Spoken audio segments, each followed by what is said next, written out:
បាទសូមគោរពជម្រាបសួរបងប្អូនទាំងអស់គ្នាថ្ងៃនេះយើងមកបន្តមេរៀនភាសាអង់គ្លេសកម្រិតដំបូងរបស់យើងបន្ថែមទៀតដោយដែលបងប្អូនបានឃើញនៅក្នុង slide ហើយក៏ឃើញនៅក្នុងវីដេអូនេះដូចគ្នាបាទឃើញ gorilla អានេះគឺ gorilla gorilla គឺជាសត្វដូចដែលបងប្អូនបានឃើញនៅក្នុងនេះអញ្ចឹងអានឹងគីងកុងឬក៏មិនអញ្ចឹងណាតែឈ្មោះរបស់វាគឺ gorilla បាទអញ្ចឹង gorilla នេះគឺសំឡេង gorilla អញ្ចឹង G ហ្នឹងគឺតំណាងឲ្យជាពាក្យតំណាង gorilla នេះគឺជាពាក្យតំណាងឲ្យអក្សរ G បាទអញ្ចឹងយើងមើលនេះគឺបាទ capital G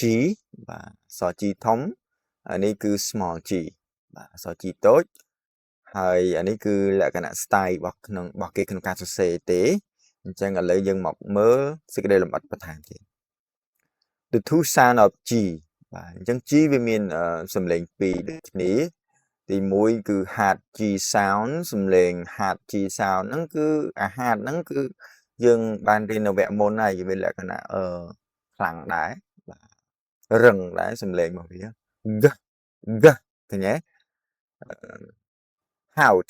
របៀបនៃការបញ្ចេញសំឡេង a gulping sound from the back of the throat អាហ្នឹងគឺចេញពីខាងក្រៅនៃបំពង់ក g g ណា rule ច្បាប់របស់វា follow by a o និង u កាលណាដែលពាក្យទាំងឡាយណាដែលមាន a បាទនៅខាងក្រៅ g នេះបាទ g ហើយ a g ហើយ o g ហើយ u ពាក្យទាំងឡាយណាដែលវា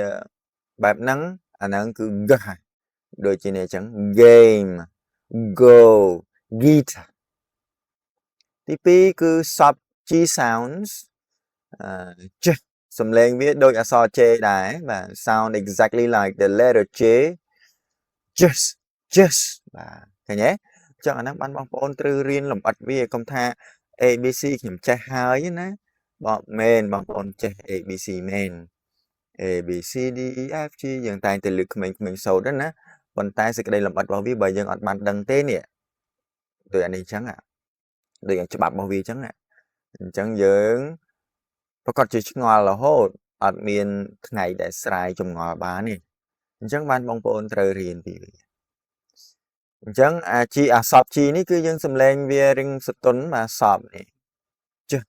ដូចអក្សរ J ដែរ follow by E I និង Y កាលណាដែលអក្សរ G ហើយមាន E អក្សរ G ហើយមាន I អក្សរ G ហើយមាន Y អញ្ចឹង G ទាំងអស់ហ្នឹងគឺបញ្ចេញសំឡេងចេះដូចអានេះចាំអានេះ giraffe បាទ giraffe នេះឃើញទេអក្សរ Y gym watch អានេះគេឲ្យមើលដែរគេមាន exceptions ដែរគេមានករណីលើកលែងដូចពាក្យ get វាផ្ដើមដោយអក្សរ E បាទប៉ុន្តែយើងចេញសំឡេង g មិនមែន jet ទេបាទអានេះគឺករណីលើកលែងអានេះ give បាទវាផ្ដើមដោយ I នៅខាងនេះតាមពិតត្រូវសប sound នេះមែនទេត្រូវសប sound នេះត្រូវបញ្ចេញសំឡេងចាស់ទៅជា chip បាទទៅជា chew អញ្ចឹងទៅប៉ុន្តែករណីលើកលែងគេបញ្ចេញសំឡេង g give girl តាមពិត follow ដោយ I ទេតាមពិតវាត្រូវសំឡេងចេះហ្នឹងមែនទេប៉ុន្តែវាជាករណីលើកលែងគេបញ្ចេញសំឡេង g girl give use the hard G ចឹង4ពាក្យហ្នឹងគឺករណីលើកលែងណាបាទឥឡូវ words to learn ពាក្យដែលយើងត្រូវរៀន gorilla gorilla gorilla ហេ G sound gorilla gorilla girl gift goat ចឹង gorilla នេះគឺសត្វ gorilla នេះគីងកុងហ្នឹង girl អានេះមិនដឹងគីងកុងឬក៏អីណាប៉ុន្តែខ្ញុំមិនសូវស្គាល់វាប៉ុន្តែអាហ្នឹងគេហៅ gorilla អានេះ girl នេះគឺស្រីណាបាទ gift នេះថានេះបងប្អូនឃើញនេះកាដូ goat ពពែ របៀបសរសេរ how to write 1 2 អានឹងអក្សរធំណាអក្សរតូច1នឹងលើចុះក្រោមបាទអញ្ចឹងសរសេរឲ្យត្រូវតាមរបៀបរបស់វា giraffe giraffe អញ្ចឹង e នេះគឺ silent បាទយើងបានរៀនហើយអញ្ចឹងទៅមើលបងប្អូនទៅមើលវា letter G positions position គឺទីតាំងរបស់អក្សរ G beginnings បាទនៅខាងដើមក៏មានច្រើនដែរបាទ great start វាជាការចាប់ផ្ដើមដ៏ល្អភាគច្រើនគេចាប់ផ្ដើមដោយអក្សរ G ហ្នឹង go green ណា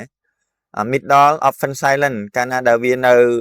ដើមគេគឺភាគច្រើនគឺភាគច្រើនគឺ silent បាទដោយពាក្យ light នេះឃើញអក្សរ G នេះអត់មានសំឡេង light ភាសាវាចប់មួយ h light បាទ light បាទគេអាន lick អីទេគេអាន light បាទឃើញទេthe end comments in ing ភាគច្រើនពេលដែលយើងរៀនទៅមុខទៀតនឹងឃើញហើយ